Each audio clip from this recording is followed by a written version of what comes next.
Happy Tuesday and welcome back, Heat Seekers. It is Thanksgiving week, so hopefully you have a lot to be thankful for. I know we have a lot to be thankful for, and that includes every single one of you that will watch this stream at some point. Thank you guys for hanging out with us as always. Tonight we are talking our Dynasty top 10 wide receivers. We're going to have a little fun with it. Anthony's going to be thankful for whatever crazy takes that he throws out tonight, and we're going to be thankful for him as well because it's always a good time when we get to chit-chat Dynasty fantasy football. As always, if you have questions, drop them in the chat. We'll get to those later in the show, as we always do. And if you need anything, let us know. Find us over on Discord, Twitter, Facebook, all those places. With that being said, I do want to talk for just 1 second about a non-wide receiver situation. AP got released today. Yeah. So now it's Dontrell Hilliard, Deonta Foreman, Jeremy McNichols. Like, what do you guys make of that Tennessee backfield? Is there anyone that you guys are starting to feel any clarity about as the lead back? Because I know some folks in the community are still struggling to figure out what to do with that position. Sully, do you have any feelings about Tennessee's backfield, or are you just staying away? I'm staying away from it. I play in the Guillotine League, and I was up against it last week, and I picked up Deonta Foreman, and I can't wait till midnight tonight when I could dump him.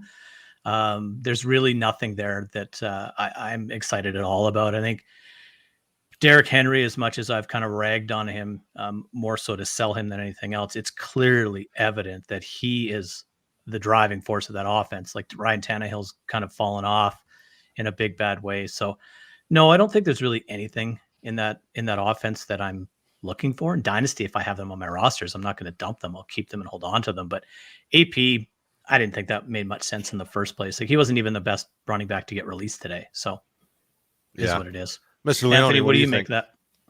I agree with you. I'm staying away from it if I can.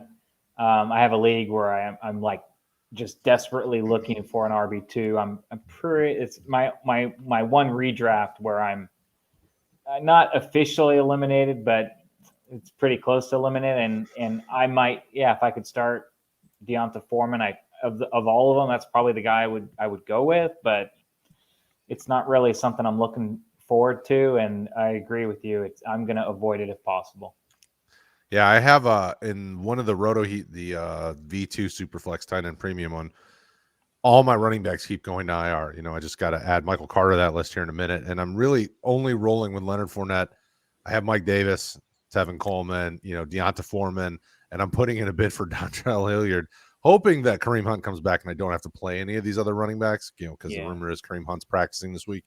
But it's like, man, it's such a tough – if you could find a guy that's going to get a significant workload on this roster, that could be a steal come playoff time, but it just doesn't feel like they're going to do that. It feels like they're just going to kind of pull a early season Baltimore or New York where they're just mixing in 70 running backs. It just kills fantasy value.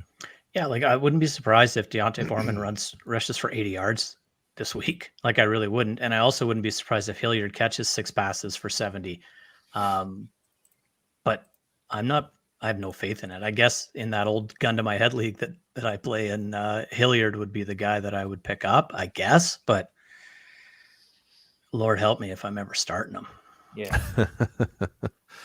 All right. So I just wanted to make sure we brought that up, seeing as I know AP got released today, and that's kind of I don't want to say a hot topic, but something I've seen. I just hope this is the end, in all honesty. Like, it's a Hall of Fame career. Like, just let it go. Yeah, at this point. I mean, if he can't hang on with a team that needed running back help, let it go. Just stay home. You made plenty. I know he's watching. AP. It's I don't want to make him mad. I hear he's a bit aggressive. So, with that being said, we're going to talk wide receivers tonight. We're going to talk about our Dynasty top 10 wide receivers. And, so it'll be fun tonight. We all have some variations of the top 10. Some of us forgot some of the guys that should be in the top 10, and that's okay. This is more of a fluid conversation. I would never say set in stone for sure, because everything in fantasy kind of changes on the dime anymore. But because I think this is Mr. Sullivan's topic, I think you were the Dynasty top 10s. You go and start it. You tell us who your top 10, who your first one is, or however you want to do it. And you want me to go bottom top or top bottom? How do you want to go through whoa. Settle down there, buddy. Get your head out of your. Jeez. Nothing wrong with that. We can start. We can start at the top. All right. So my number one ranked Dynasty wide receiver is Minnesota Vikings Justin Jefferson. Is that recency bias because he went off against Green Bay? No, but I'll tell you, and you and I talked on Sunday night, when I saw him make his touchdown reception where he decided to change his body in midair and somehow realize that football was coming, I think that solidified for me how talented he really is. I battled between him and Jamar Chase, and at the end of the day, I've seen more from Jefferson. I have more of a database, not to take anything away from the talent that Chase is. I just don't think he's quite there. And if I was sitting in a startup and they were both there, I would take Jefferson. So that's why I have him at 1. Yeah, Anthony? and I agree with that. I think it's kind of funny. We go back and think about who was the top wide receiver in Minnesota not too long ago. It was Stefan Diggs, and what a decision the Vikings made. To move on from Diggs and basically just bring in arguably a younger, not arguably, he is can't younger, argue that, but arguably a better wide receiver than Stefan Diggs, and to do that, took some guts, and I think it's paying off. I think they're different wide receivers, but I also think that Stefan Diggs made that decision for Minnesota, right? Like the Vikings so badly misused Diggs the year before that he basically told them, I'm not coming back and I'm not playing, trade me and get me the hell out of here. And they did. And, the Minnesota Vikings have the Philadelphia Eagles to thank for this more than anything else, from them passing on Jefferson and letting him fall to Minnesota. So, sure. But yeah, it worked out incredibly well for the Vikings to get rid of one top-notch wide receiver and, like you say, add another one. It's doesn't usually happen this way. Seamlessly too. It's like they handed off the torch. The Vikings don't exactly have a good history of drafting first-round wide receivers, so this one worked out. Yeah.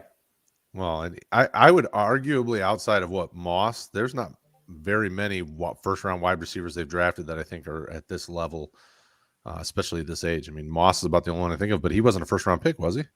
Or he was? No. I can't remember. Wow. If he was late. But we also had Cordell Patterson was a first-round pick of ours.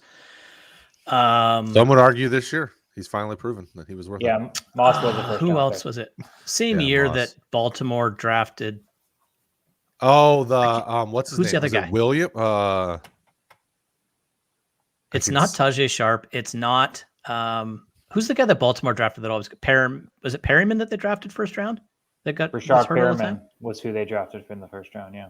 Yeah, but Minnesota picked. What was his name? It was like Williams or something. No, well, it'll come to me. But it's about to come to me 'cause I'm looking. This is a top 10 wide receiver, not a bottom 300 wide receiver. So I'll remember who it is.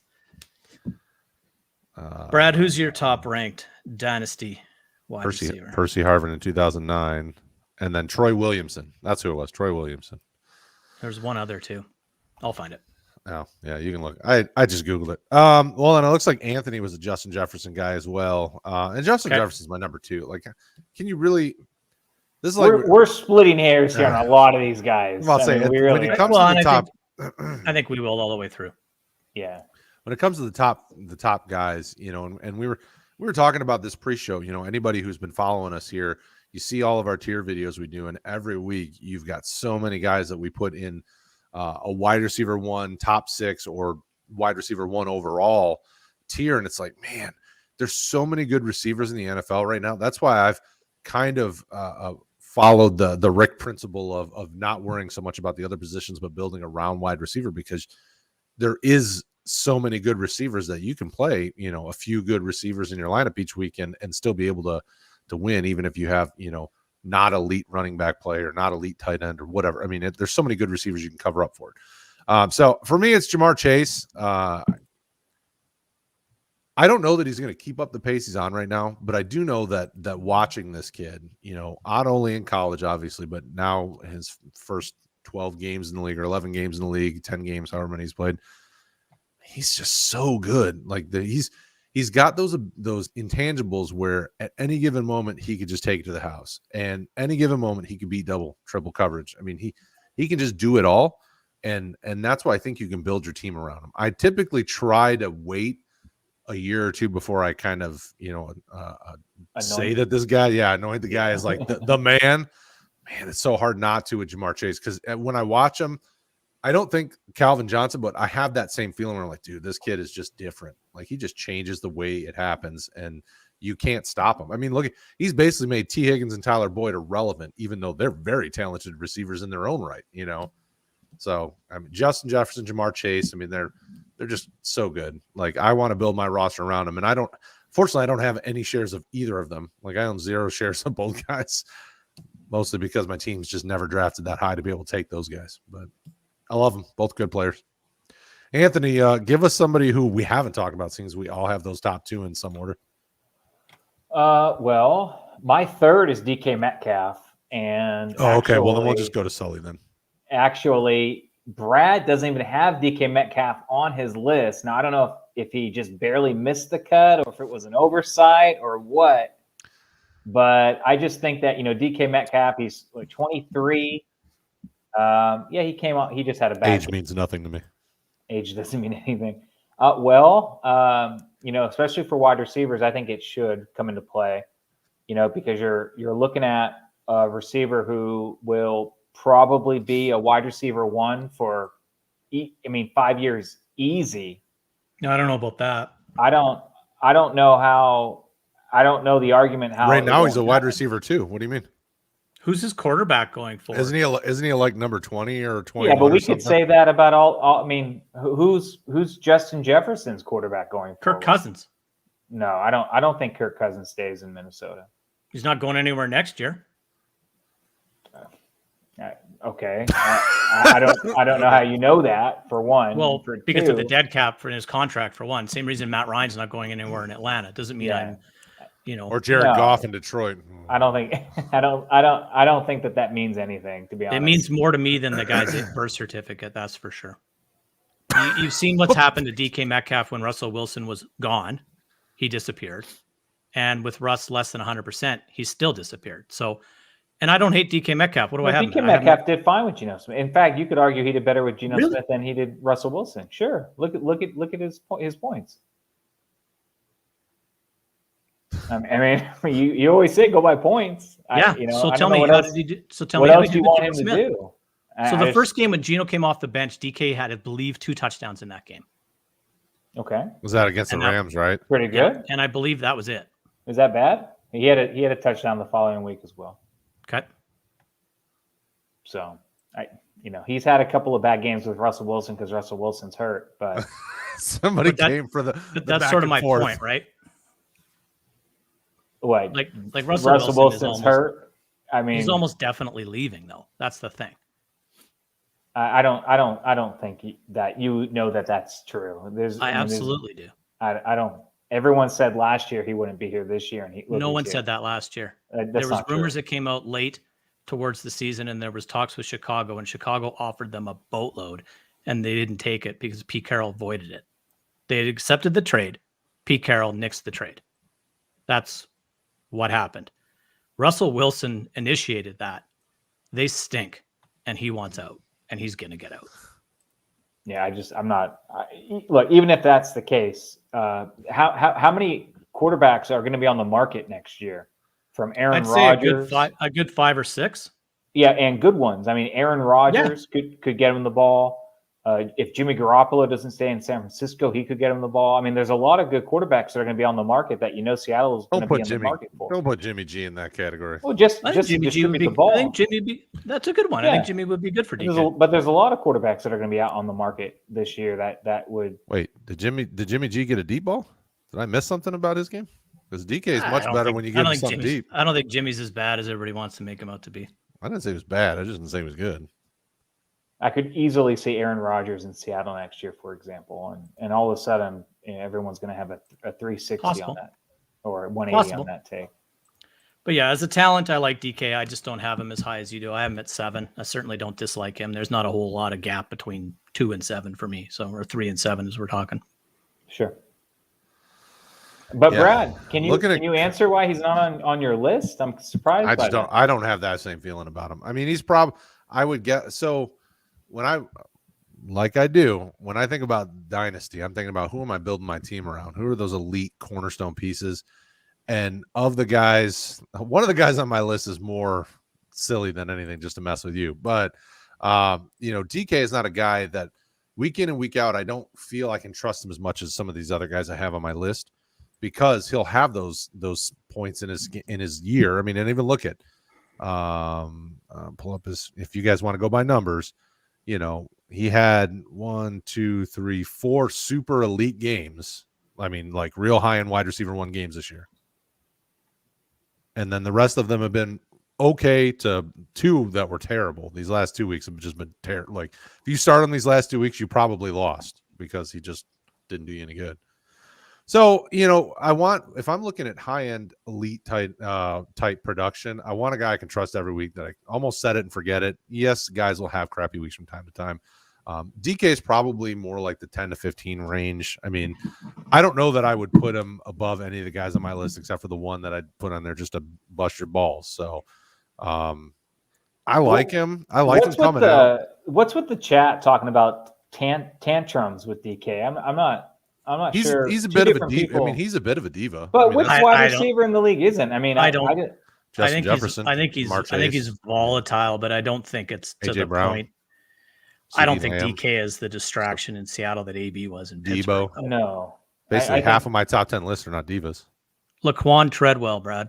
That's who I was talking about. Oh, gosh. Oh, I forgot about him. Yeah, no, he's terrible. I wish I could. In fact, I did. Now I can't. He's still in the league. He's still playing, man. Atlanta, I think. He's had a lengthy career, so don't knock. Piece of poop. Yeah. Look at that. Atlanta's taking all your guys' retread first-round picks and making them. Yeah, they're doing well with them, too. Yeah. Thanks very much. So it's not that I don't like DK. I don't think he's not in my top 10. If I'm building my team, I want to build it around these other pieces. And I joked about age not mattering, but it doesn't. I mean, like I've got Devonte Adams in my top 10 and the guy's 28. I think he's probably easily got another 3 to 5 years of wide receiver 1 type production because his game isn't predicated on speed. Like Tyrek Hill, when he hits the wall, he better be a much better route runner. Let's talk Adams then, because I don't have Adams in my top 10. I don't either, and I full disclosure totally missed that. That's a huge mistake on my point. He absolutely should be in my top 10. Yeah, I'm at 7, so it's not like I have him at the. I understand that. But. So we'll. I just think it's a good talking point because you mentioned it. The issue I have with Adams is his age, but also the uncertainty because we know for sure he's not going to have Aaron Rodgers next year. I mean, I guess it's technically possible they both go to a new team, but I think that's extremely unlikely.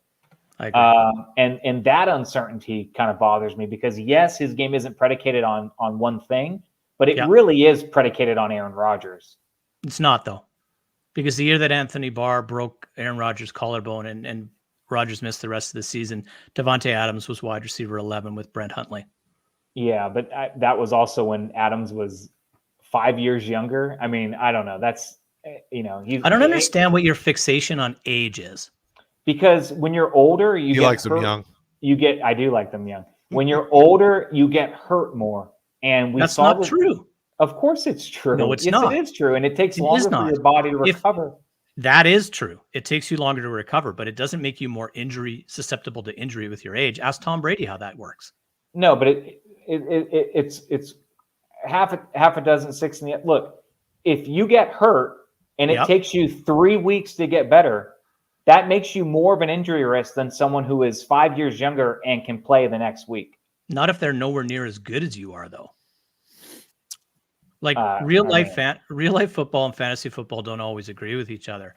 And to be casting aside these 27, 28-year-old but it's not casting them aside. I'm ranking other guys that are younger and better above him. But if Devonte Adams has already shown us that he can be a top 12 wide receiver with a different quarterback, that's why I think there's something to go on there versus DK when we've seen him do almost nothing with the quarterback that he has. So I just don't, I'm not going to take Devonte Adams and downgrade him because he's 28 years old? He's 28. Well, he's 29 next year. And we're looking at next year.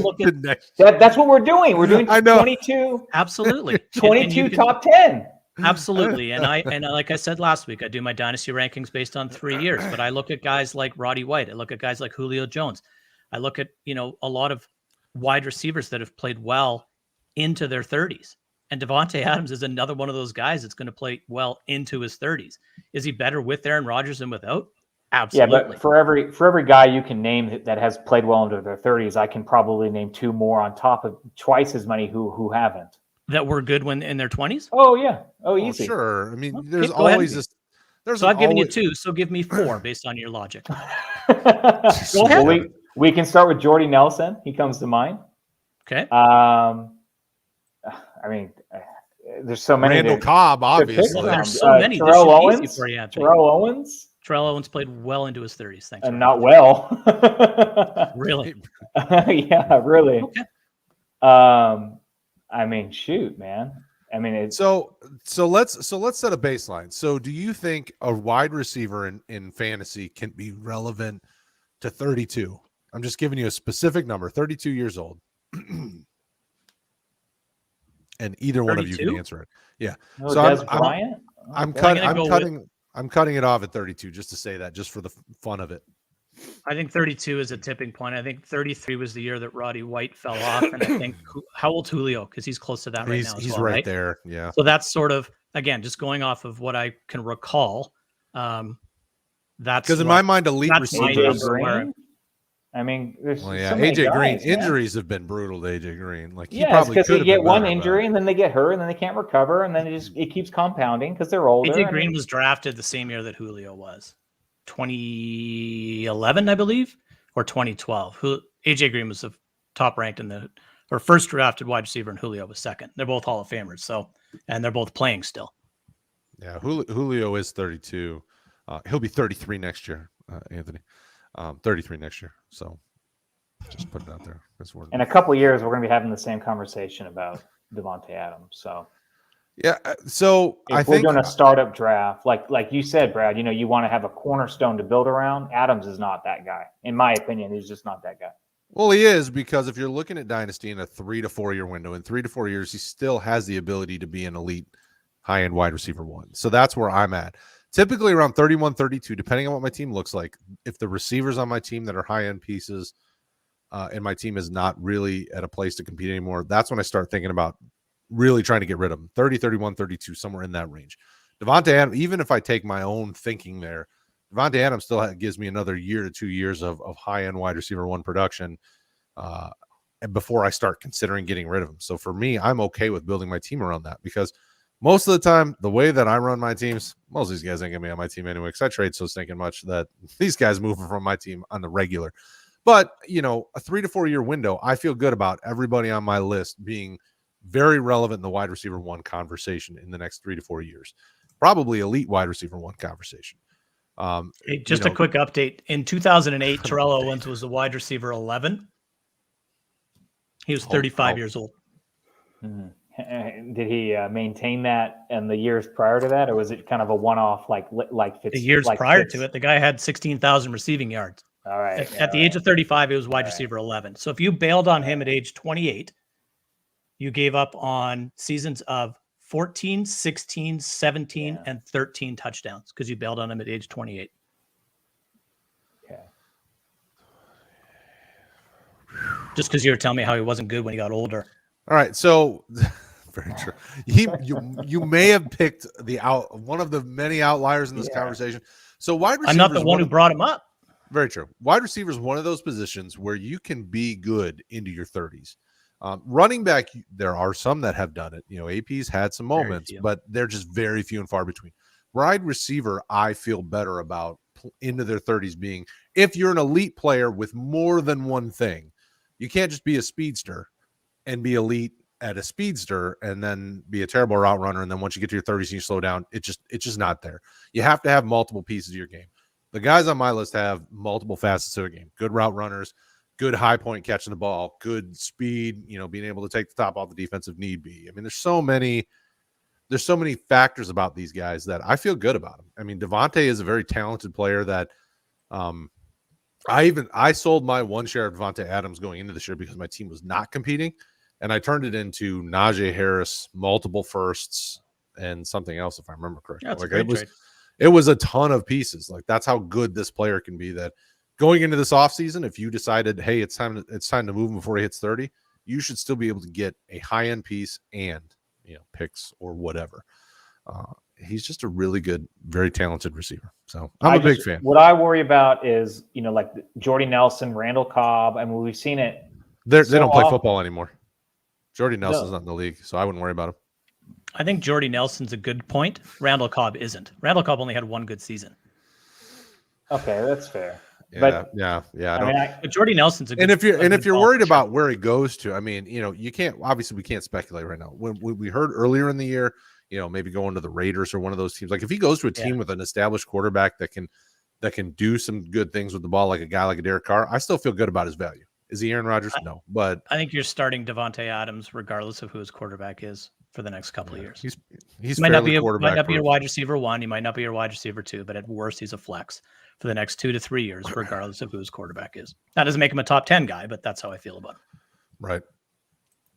So there you go. There's Devonte Adams. So Mr. Sullivan, you've got the next one on the list that has not been talked about. So bring him up another guy. Well, we got a lot of guys we haven't talked about. So far we've talked about Chase, Jefferson, DK, but your number 3 and my number 3 has not been talked about yet. Yeah, so AJ Brown, you and I both have at 3. Anthony has him down at 5. I think we're all in agreement that he's a pretty elite wide receiver. AJ Brown, you said? Yeah. I mean, he's having a rough year with injuries, but because he's younger, I'm not as worried about his long-term outlook. Does his injuries concern you at all? Like the nature of them? I mean, what are his injuries? I don't even know. They're all soft tissue, right? I mean, those ones frighten me, to be honest. It kind of does, but not to a point where, I mean, he could totally, this could be, we could look back 2 years from now and it could just be a total blip on the radar. So, because of his age, like I said, we both have him at 3. You have him at 5. I don't think there's much to talk about. He's an elite wide receiver. Cooper Kupp, we both have at 4. You have at 7. Is that age based as well? Yeah. Okay. I can see that. How old's Kupp? Is he 28 right now? 28. Yeah. 29 next year. Wait a minute. What's different between him and Devonte Adams? Hold on. Because we know who his quarterback is going to be. I also think, in fairness to Cooper Kupp, who I absolutely adore, Devonte Adams is a hell of a lot better of a wide receiver than Cooper Kupp. Yeah, the interesting thing is they both get targeted so heavily by their quarterback. Like, how is Cooper Kupp so much further ahead in fantasy right now? Touchdowns. Is that what it is? I didn't look into the numbers specifically. He's like 60, 70 points ahead of like everybody. But he's averaging 26. He's averaging 26 points a game. He has to be getting in the end zone. I think he's scored more touchdowns than he's played games this year. So, okay. Tyrek Hill, 5 for Brad, 6 for you and I. How do I like him more? I typically am not a big Tyrek Hill fan. Yeah, I mean, like we said, we're really splicing, hairs on a lot of these guys. I just like other guys better, right? Like I like CeeDee Lamb better, and we all do, except for Brad. You have him one spot below Tyreek. Anthony has him at 4. I have him at 5. And full disclosure, coming into this season, CD was my 1. Is anybody concerned about those concentration drops? Like, it feels like he should catch everything that comes his way, but sometimes he's just letting stuff hit the ground. I kind of like it. I don't mind drops, to be totally honest with you. And I know that sounds stupid, but I'd much be more concerned if my wide receiver wasn't getting a target. Like everybody made such a big deal about Deontay Johnson's. I think he had 18 drops last year. Well, DK had 16. Tyreek had 14. CMC had 12 in his great year. Like I worry more about a guy who's not getting targets than a guy who's dropping. That's all. But I can see why people would be upset. There you go. Put up that Waddle comment, if you don't mind.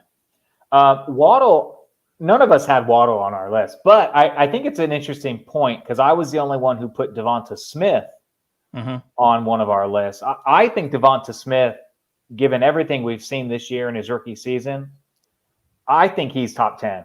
I was kind of surprised that you guys aren't as high on him as I was. I think he is a stud. I think if we do this, he's a stud. Yeah, I think if we do this list this time next year, he's on. I had to leave. Sorry.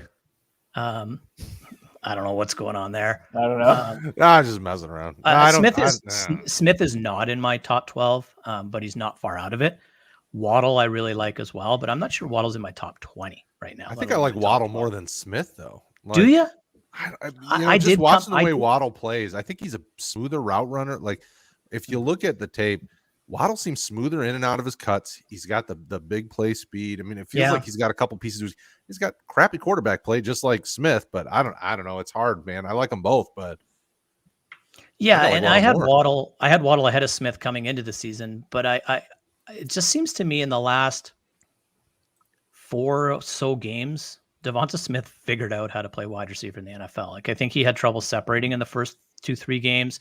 I think it was just learning the like we used to talk about wide receivers needed 3 years to learn this position. Guys are doing it in 3 weeks now. Mm-hmm. But he's good.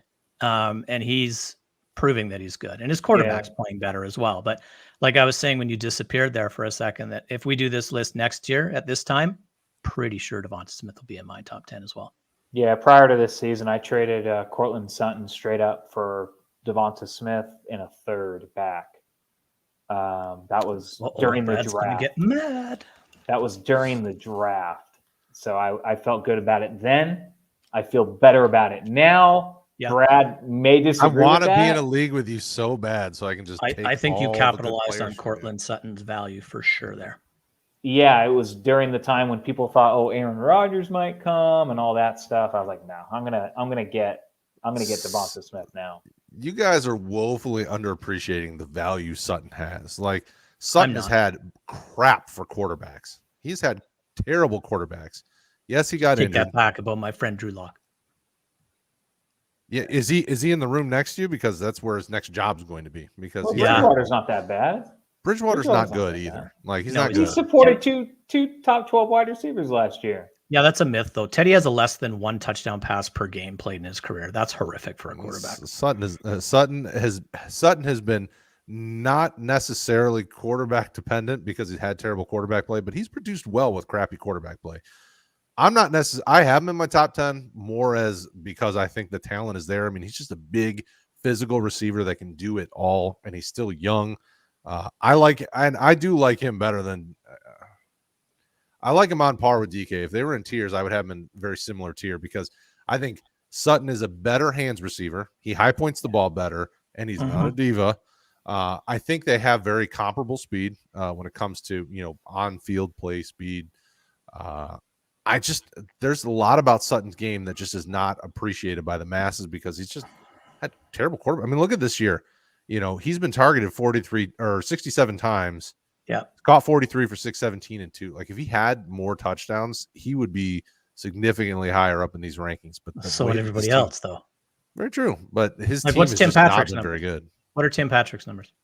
I don't know. Hold on. Let me find Tim Patrick. Because I know he scores touchdowns. He doesn't get yards, but he scores touchdowns. Right. He's the opposite. He's the opposite. Cortland Sutton is wide receiver 32 on the year. Tim Patrick is wide receiver 34. Yeah, they're close, and that's only because of touchdowns. So, like, Patrick has nowhere near the catches and the yards, right? So, I really like Cortland Sutton. I think the guy, he's not far behind. He missed a season, obviously, last year, and I was really high on him last year.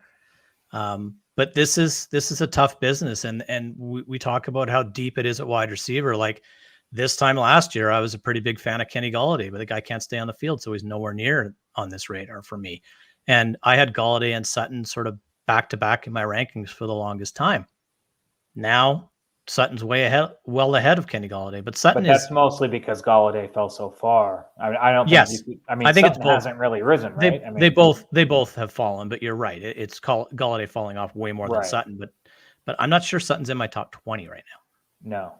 I'm still building my team. And the one thing I don't think that's necessarily wrong, Brad.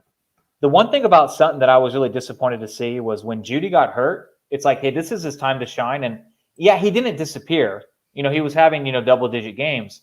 But he never had that game where he just dominated. He never took control even without Judy on the field. That's fair. And now that Judy's back. That's fair, but that's not their offense, right? They got 2 running backs. They like to pound the ball. They like to use their tight end. They like to play close to the line of scrimmage. And now their passing game just goes through Judy. Quarterback wears 2 gloves. Now their whole passing game just goes through Judy. I mean, Judy is Sutton has really fallen off since Judy came back for sure. I mean, I would have Judy ahead of Sutton. I don't know, Brad, if you agree with that. I would take Judy ahead of Sutton in a dynasty startup. If you get Teddy Bridgewater out of there, I'll take all of them.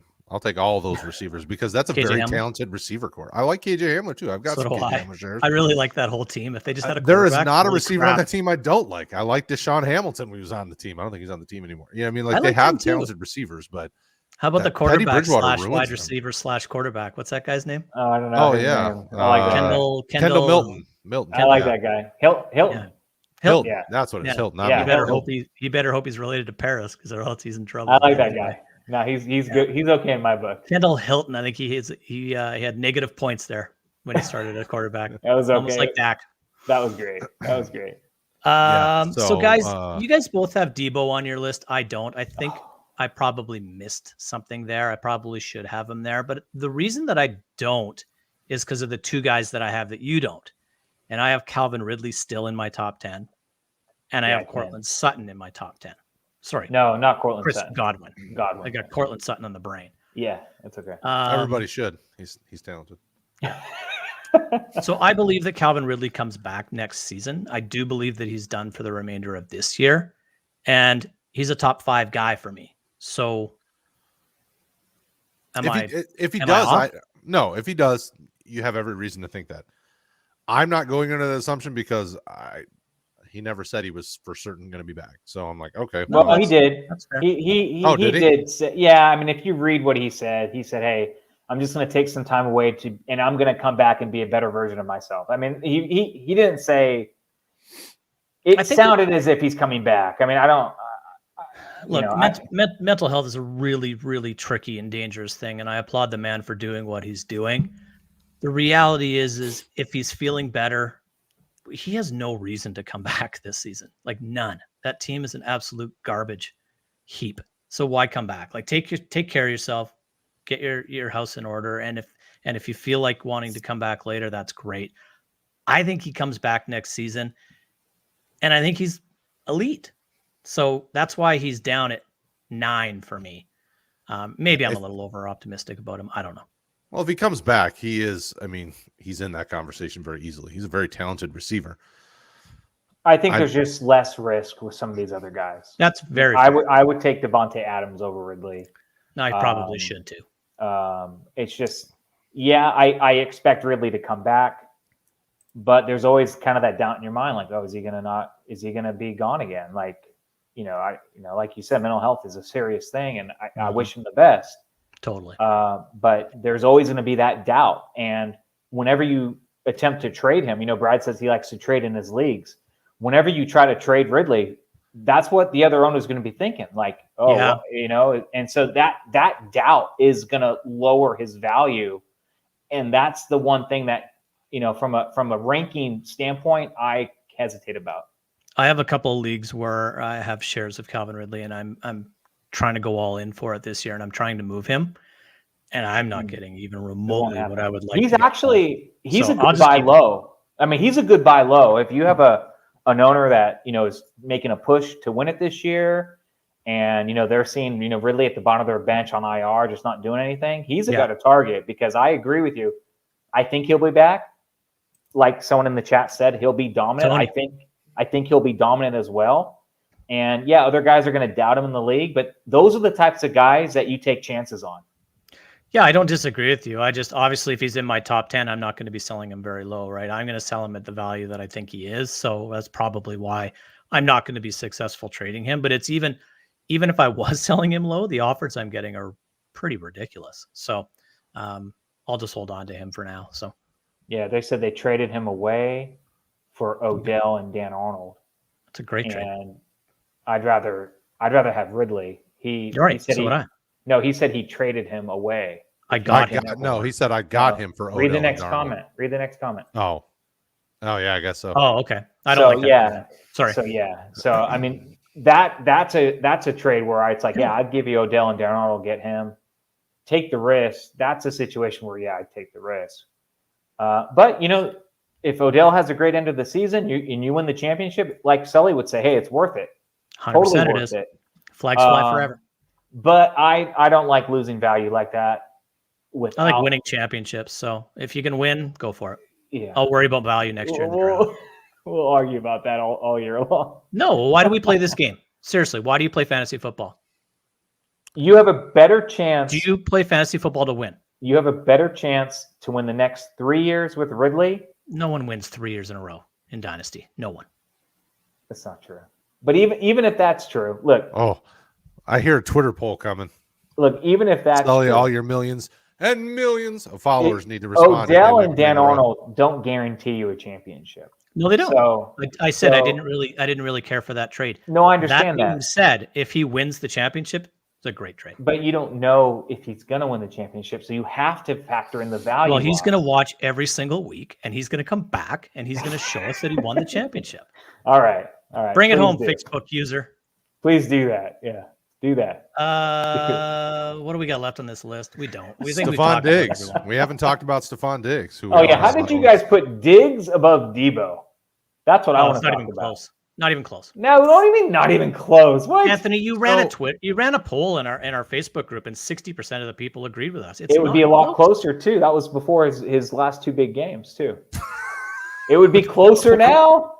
No, it wouldn't, because Diggs just had two big games as well. No, he had 4 catches. Scored twice. He had 4 catches. No. Doesn't matter. No, I'm not even going to have this conversation. You and Brad want to talk about it? Go ahead. But comparing Stefan Diggs to Deebo Samuel is idiotic and ridiculous. I'm not going to have any part of it. No. So Deebo needs to earn it, right? Like he's okay. He's had some nice games here and there up until this year, and then this year he's had a really good season. Dude's been hurt a bunch. Team's not been great with him at times over his first part of his career. Like Stefan Diggs did it for many years, and he's been doing it, and he's still doing it in Buffalo. Like Diggs I trust more than Deebo, as much as I love Deebo. Like I was a big Deebo. You saw me and Rick for how many months straight on these shows saying Deebo, you need to get Deebo, and it looked kind of stupid his first couple years in the league because he was hurt. And it wasn't looking like, of those three, A.J. Brown, DK, and Deebo, looked like Deebo was the worst of. When I was saying, Deebo's arguably the best of. So he's got to do it for longer than 12 weeks in a row, 11 weeks in a row, or whatever. Like I need to see it next year too. I need to keep seeing it, and then we have that conversation. Stefan Diggs has been doing it for how many years? 4 or 5 years that he's been just high level production. No, I wouldn't say that. He's been inconsistent himself. He's been on the field. It's all those wide receiver 1 seasons that are confusing you. No, he I don't think he's had just 3. Yeah, and he's been in the league since 2015, right? Yeah, so he had 1,009 in 2018, 1,106 in 2019, and then 15 and 8 in 2020. I mean, at least even if you just factor in the last 3 years, that's 3 years of high end production. Like he's proven it, right? I mean, the first 3 years in the league weren't great. Look, Diggs is in my top 10. Diggs is in my top 10, but Debo's higher because you're higher. What? He's the next spot. Is it because he wears red and gold? No. I'm not biased. No, I'm not biased. I'm not. Hold on. Where's that? Hold on. Where's Ray's comment? Where is Ray's comment? Yes. No. Go down. Go down. That was me. Go down. Ray, back me up. Go down. Empire leagues are here to prove that. Yeah, you do win. That people don't win 3 years in a row. No, they do. That's how they end, and then you restart. Like that's the whole point of them. Do you know how hard it is to win an Empire League? And that's 2 years in a row. And I'm telling you, it'd be a lot easier with Calvin Ridley than Odell Beckham. That's my point. Wait, we were just talking about Deebo and Diggs. I was trying to change the subject to something that I was, winning at. Well, you're definitely not winning the Diggs conversation. I don't know where you're going to go there. So I would love to get some factual data to back that up. Like I don't know. I can't say that winning 2 years in a row or 3 years in a row, or whatever. Like you just don't see it. I've been doing fantasy football since either 99 or 2000 now, and I've never seen a person win 3 years in a row. I've seen back-to-backs a couple times, but so Brad, you and I play in that Superflex, that Roto Heat League, right? Cash has won it the last 2 years. Has he? He's got the chance to win it again this year, which would be 3 in a row. There we go. And that will be, since I've been playing Dynasty, that'd be the first time I've ever seen it. And Cash isn't winning. His team is not there, but he's going to make the playoffs, but he's not going to win the league. Okay. Playoffs? Am I saying that it's impossible to win 3 years in a row? Of course not. I would say the odds. He probably has Calvin Ridley this year. That's probably why he's not going to win. The odds of someone, I don't know who has Calvin Ridley. I think I might actually, but I the odds of someone winning I have 3 in a Cortland row Sutton. is ridiculous, ridiculously low. Anyway, I don't think people tuned in to hear about our thoughts. I think that was fun. I actually think I don't people know. have been enjoying you two Yeah, that was going good. back and forth like the old grumpy That's guys. fine. from I'm Muppets. just. Get off my lawn. I'm not going to waste my time with the Diggs Debo ridiculous conversation. It's not ridiculous. Holy And cow! by next year, Cash has Debo 78 will be running higher. backs on his team. Yeah, he's deep at running back. I pulled up his roster just to see what's there, and I mean, there's easily 10 to 15 running backs on this team. Yeah, he's deep. He does have Stefan Diggs though. That makes sense He why does. he's winning. Tyler Boyd, Stefan Diggs, and I Terry think McLaurin are his receivers basically. CMC and Saquon at running back. Yeah, what does he got? He's got Saquon. Is Mike this in the Davis. tight end premium league? No, No, it's not Just tight end super premium. flex. Good. Just a super flex league. Good. I don't want to mess Devin with Singletary, that. James Robinson, CMC, Dearness Johnson. So Dearness Johnson and Devonta Freeman got him probably a few good weeks there in the last month. It is super flex. You got Patrick Mahomes, Taylor Heineke, and Kirk Cousins. I mean, this isn't a championship team, but it's certainly a playoff team. Totally. I mean, the tight ends have been the weak spot just because Gronk got hurt. I mean, he's got Gronk, and then that's really it. It's because he's old. Let's answer some questions, Brad. He is old. Yeah, we got a few. We'll get to that. So that was our top 10 dynasty wide receivers for what it's worth. Come back in the offseason. This list will change because, well, that's what happens in fantasy. No, mine will be right. You go back, circle back, boom. Make sure you delete the spreadsheet. I want to see him come up with the exact same group of 10. I'm not worried. I'm not worried. All right, so let's get to it. So there's a lot of fun comments in here. I just need to actually get to the questions part of it. Ask questions. Let's go. Well, there are questions in there. I just got to get to them. So there've been a lot Ask of more comments. questions. Well, hold on. It's 10:17. Let's not get crazy. Okay, so here we go. All right, Ray Fryer. What would you guys pay for Pittman for a rebuilding team trying to deal CMC? So trying to deal CMC. What would you guys pay for Pittman for a rebuilding team trying to deal CMC? So the deal, I'm assuming, is CMC for Pittman, but what else is in that deal? I'm guessing is what you're looking. That's how I read it. So yeah, if I'm trading CMC, I want considerably more than Pittman, right? Absolutely. Mm-hmm. You know, I'd want Pittman in a don't first even at know- least. Pittman in a first? I think Pittman in 2 firsts. I don't know that you get Pittman in 2 firsts right now, just because CMC's been so up and down with those injuries this year. Yeah, no, there's no doubt about it, except he scores 26 points or more every time he's on the field.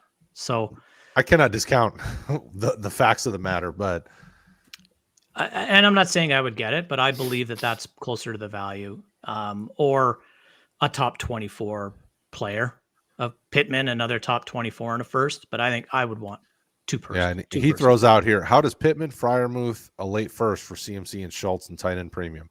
Well, you don't get Schultz in that, so you can throw him out of there. No, it's not really that close to me. Yeah, I mean, I still CMC. I would want CMC for that package in a tight end premium, Right. because Freiermuth is worth a first round pick easily, and then another. I'm in a late first. I mean, you're pushing it in my mind. He's definitely getting to that value for sure. Oh gosh, he's so good. And then Pittman. I mean, so I would probably want maybe just a little bit more than that package for CMC only. I don't think you can get that. That's the only issue. Yeah, I don't know. You certainly don't get the other tight end coming back with CMC. I don't think. Just my thought. Yeah. So there you go, Ray. I think it's a workable deal, but I don't know that you're good. Unfortunately, if you're trying to move a player like that, I think you have to wait and let him finish out the season, and then as people look back in the year and they see that, hey, when he was on the field, he was electric, even though he got hurt a bit, then the value starts to creep back up. But rebuilding team should sell CMC for sure, though. Yeah, but don't sell him low, man. No, I don't want to do that. No, you want to sell fair. Yeah. Right. Like just because I say sell, it doesn't mean giveaway. Right. But you also don't want to say sell and hold like you did with Derrick Henry, and then have Derrick Henry up in the CMC.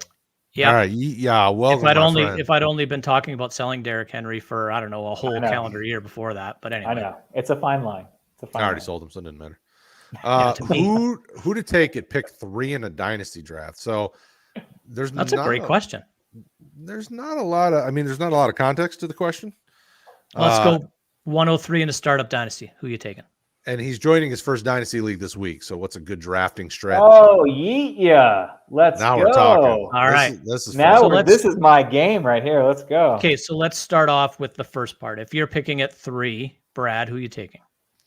No, let's just go 1, 2, 3 because it'd be easier to because we don't know. Let's just have a Anthony, consensus. you can have first pick. Brad, you can pick second. I'll pick third. How's that go? Jonathan Taylor, easy, Yep. 101, So- easy.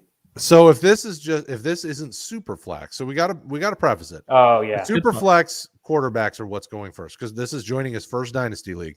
Let's not throw him some crazy curveballs. Super flex is where you're playing 2 quarterbacks. So if you're playing 2 quarterbacks starting each week, then quarterbacks what go first, second, third. I mean, those are the high end pieces. So Anthony, are you taking Mahomes? Are you taking Mahomes at 1 in a super? no, flex? I'd still take Jonathan Taylor. In a super flex, you would?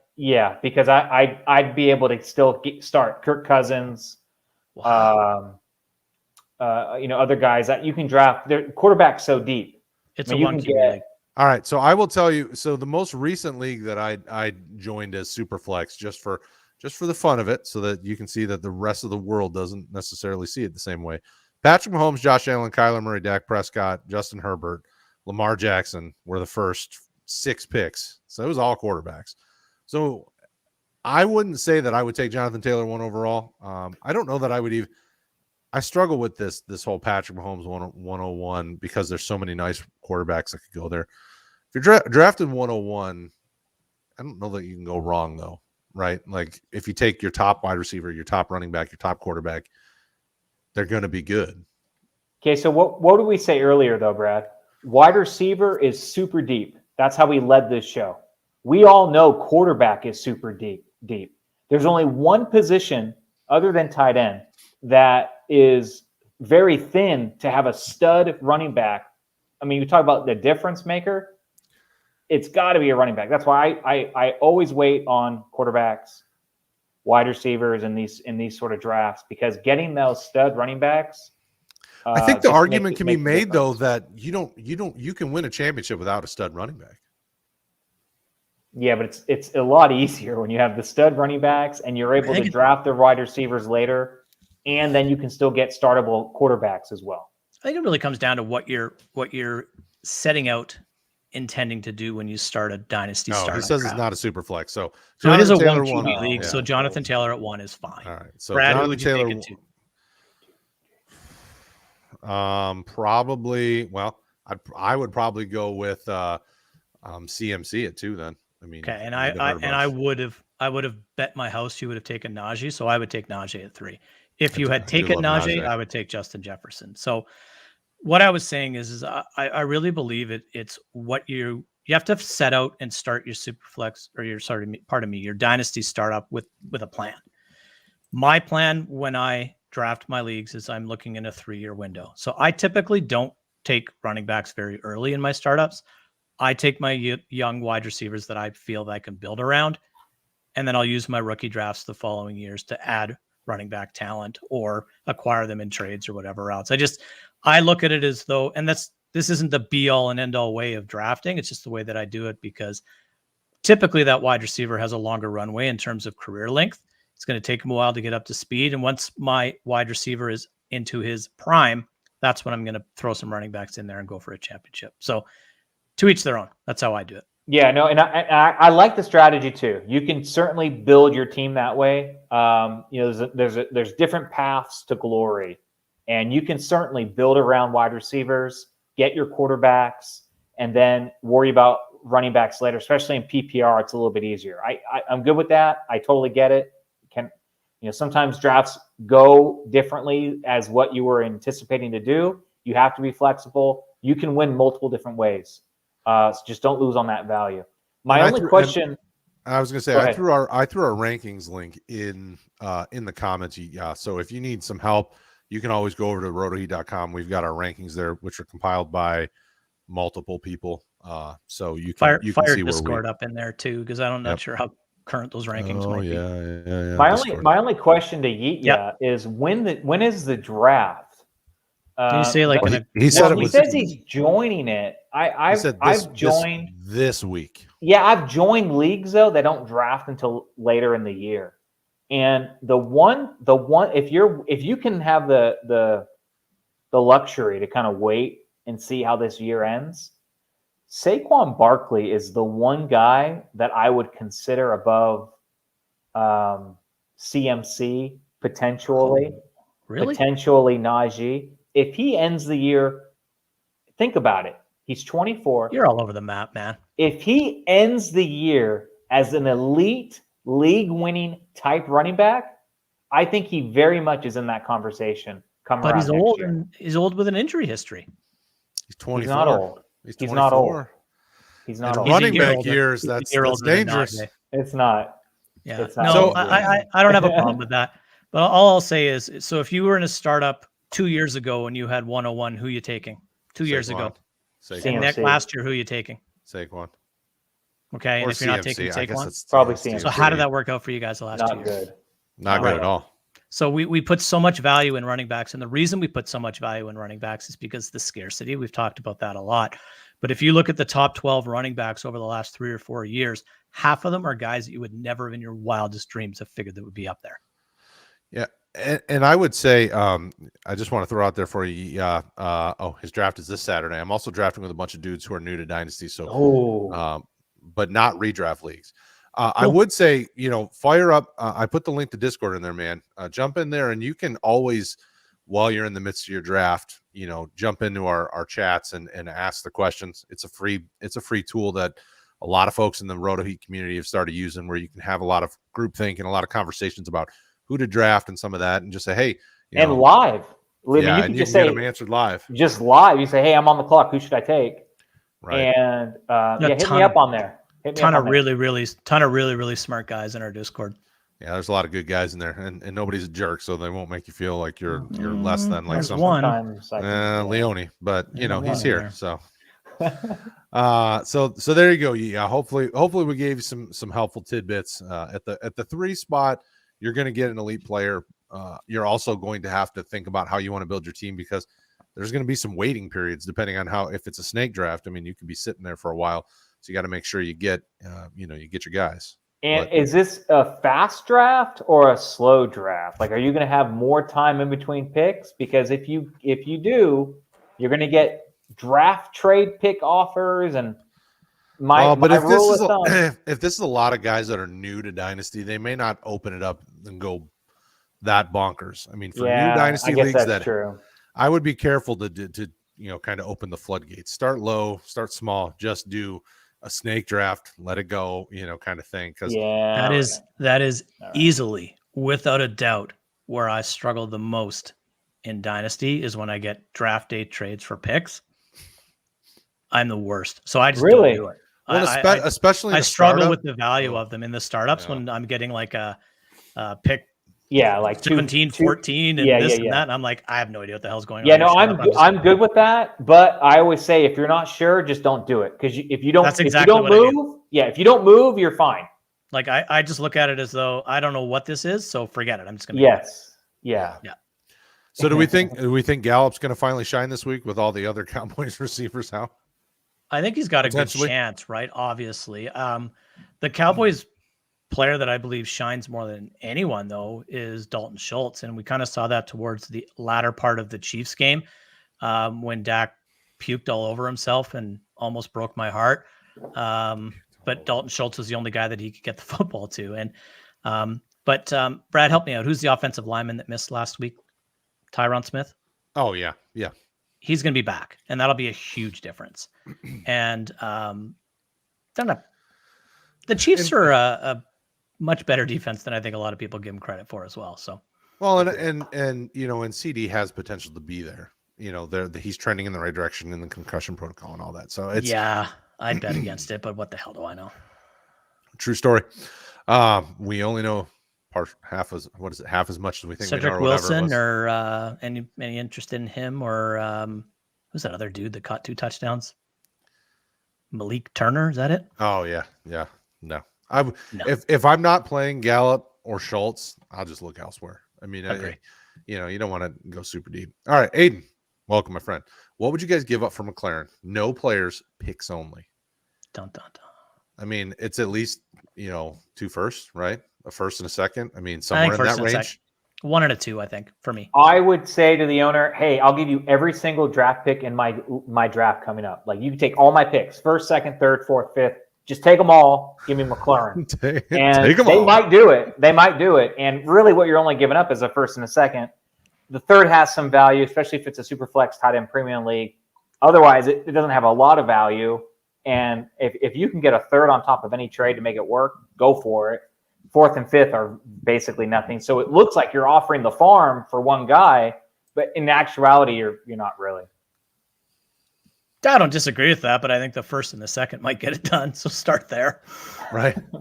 Yeah, I mean, I've seen him go for 2 firsts in the league. I've seen him go for first and a second and something else, I think. So His value is diminished, right? Yeah. Like if we did this shouldn't, but at it the is. beginning of the season, that exercise we did today, if we did it at the beginning of the season, he'd have been in my top 10. Would he have been in yours?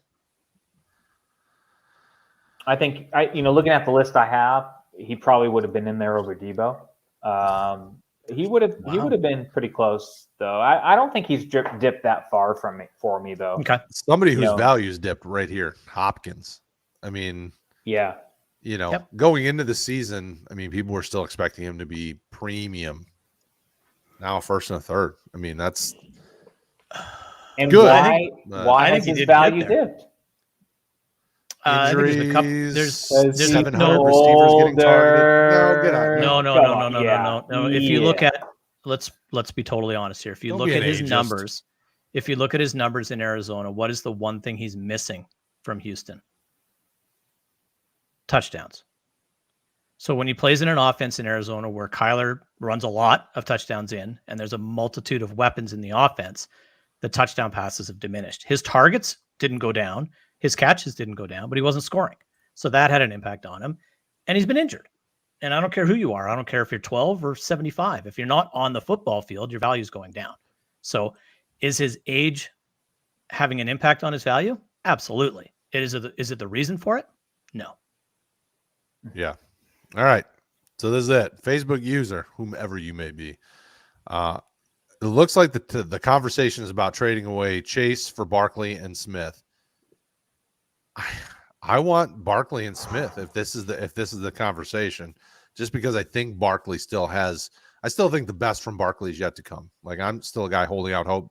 I traded for every share I could get him in the offseason, and I never traded him away, even though people keep trying to get him. Like, Chase is your number 1 ranked wide receiver. He is, but Smith is not far enough away where I'm not.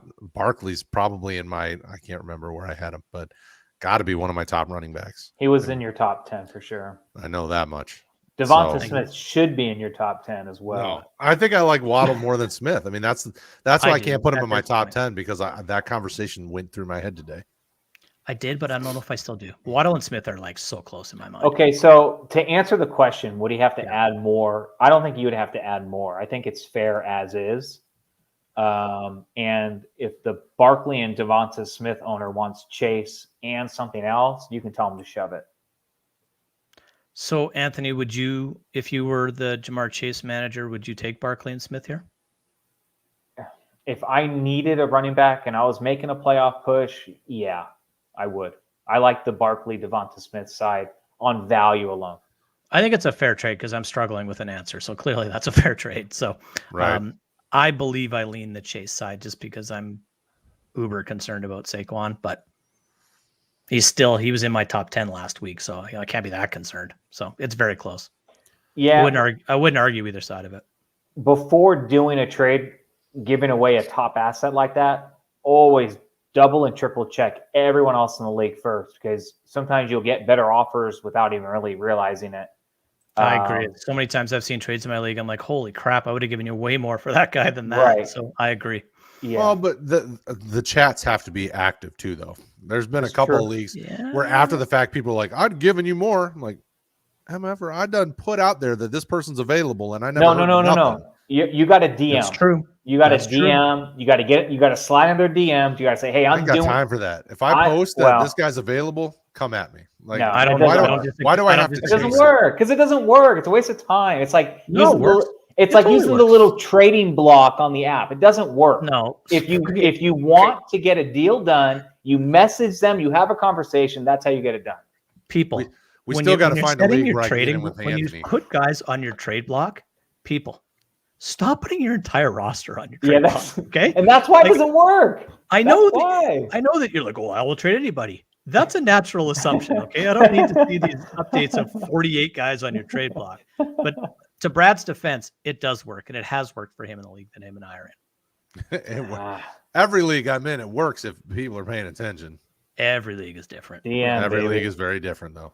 I tried to send Mike Evans, Cordell Patterson, and Tony Pollard for Cup and Swift. Where did I go wrong? Well, basically anything after Mike Evans. You didn't offer enough to get Cup and Swift. You're trying to trade for the two best players in the deal. That's the challenge, right? And you're offering a very subpar package. Yeah, so Cup and Swift are the two best players in the deal, I would think. And then Mike Evans would be the next best piece. But then there's a really big drop off to Tony Pollard and Cordell Patterson there. You need to be coming back with another top 12 to 14 overall guy because that's what you're trading for. Who's this Stebbs guy? Get out of here. The smartest person in the room. You shut your mouth when you're talking to me. I like Stebbs a lot. Stebbs and I are good. Comes on good. Yeah, we're good. He doesn't like you, but that's okay. Well, I've looked around. It's the best option to get a package deal with a top 10. Blah blah blah blah blah. It's not confidential. Yeah, I have no interest. I mean, if that's a redraft question, I'm still not doing that. I'm not doing that in any format. You're trading the number one wide receiver by over 6 points a game, and arguably a top 5 running back. I think this trade is more fair if you take out Swift or Cup, but having them both in there just doesn't add up.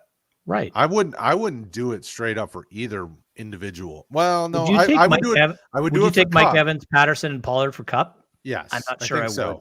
I'm not sure I would. I don't know if I would either, but it's way more fair. And then Cup, though, right? I think way more fair. If I looked up Evans, I think he's almost 10 points per game lower than Cup right now. You think so? I don't think that's sustainable, but I think it's close. No, that's I think it's sustainable. I just don't know that. I think that would. I don't know that we get any higher value from Cup than we do right now. Like he feels. And if it's redraft, CP's hurt. It could be a high ankle sprain. He could be gone. He could be back this week. He could be gone for a month. And Tony Pollard. RB4 flex. With a lottery ticket in his pocket, right? Zeke's banged up. He could be an RB1, but I don't know. At this point in time of the season, I would say if it's a redraft, you're making that deal to try to get into the playoffs. The Cup and the Swift guy are almost guaranteed to be in the playoffs unless the rest of their team is total garbage. So I think it's a hard trade to pull off. I wouldn't do it. And a hard trade to pull off is what Ray's trying to do right now. He's trying to slide in your DMs. Ray. This is the official DM. If I was a real contender and I was missing just a running back, I would probably do that trade. Unfortunately, I'm not in that position where I'm actually more looking toward next year. So that's why at this point in time, I wouldn't be able to do that. He's backsliding. Look at this guy. Hey, what's the current price on Dalvin Cook? I'm trying to grab him. I'm trying to pick him up for a couple of firsts and like a flyer wide receiver. Is that too low? I think it depends on what you mean by flyer wide receiver. No, if it's KJ Hamler, probably. Brown in Washington. Dynami or Diami. I don't know how to say his name. I got to trade him because I can't pronounce his name. I like him. Oh, I like that kid so much. Him and 2 firsts for Cook. Is this a dynasty or redraft? Yeah. It's dynasty. Well, I have first round picks. So they don't have a lot of redraft. All right. That'd be amazing. It's a super flex league. Yeah. I'm probably going to finish 3rd or 4th. So the pick will be late. And the other first that I acquired will probably finish 4th or 5th. So there'll be 2 mid to latter first round picks and Brown for Cook. Are they? I don't hate it. Where's the they're other rebuilding? Team yeah, I mean they're rebuilding.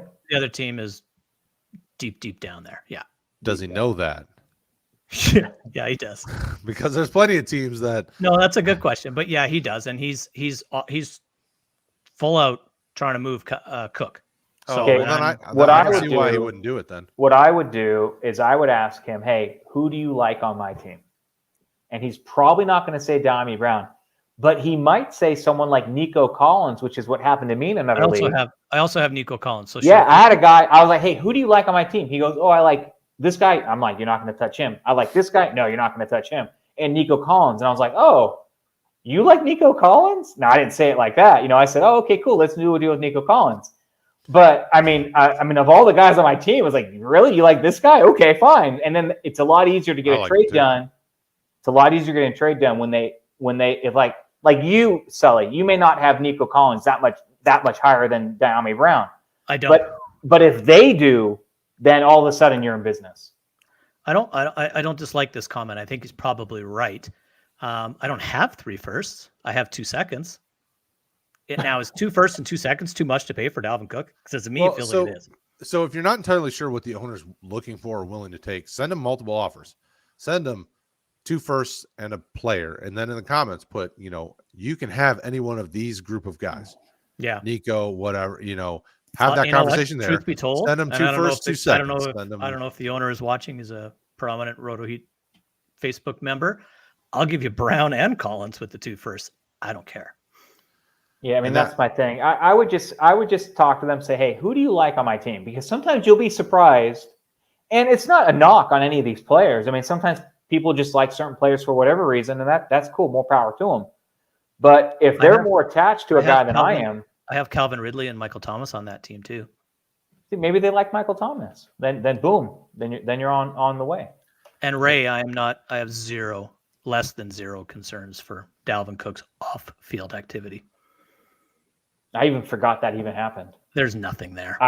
When you mentioned Dalvin Cook, that didn't just pop into my mind until you just said it. That it's already gone, so I'm not worried. Yeah. So there you go, people. We're done. It's over. Fini. I made it. You made it. And come back tomorrow and you'll see him make it again. I might live through the night. Yeah, you guys have a turkey Thanksgiving show tomorrow, right? So tomorrow's show is going to be a little different. We every year for the Thanksgiving show, we talk fantasy football and then we have a little fun at the end. This time we're going to sprinkle in some Thanksgiving food tiers, and we're going to haggle over that. The most amazing thing is going to be me and 2 Canadians, so they don't even celebrate Thanksgiving. So tune in with the 2 guys that are celebrating Thursday this week. Yeah, Thanksgiving happened last month for them. Can I nominate Tofurkey for the list? Yeah. I'm hanging up now. Folks, thank you for stopping by. As always, if you enjoyed this content, smash that like button. Tell a friend. Tell all your friends. Put Tofurkey down on the bottom of the list, would you? It does not get on the list. This is ridiculous. Just so we can make fun of it. Put it on the list. Yes. Not happening. All right. So you guys have a great night. Good luck this week. Be back tomorrow. Get your questions answered on the show. If you guys want to come back and chat, you have more questions. Start sit show on Sunday morning as well. Guys are live Sunday morning to help you get your last minute start sits in. Although this week's a little different, quite a few games tomorrow or Thursday. So if you need help, jump on the show tomorrow night or jump in Discord or comment below or any of the other things. Follow us, DM us, ask the questions. We're here to help. See you guys later. Have a great Thanksgiving, guys.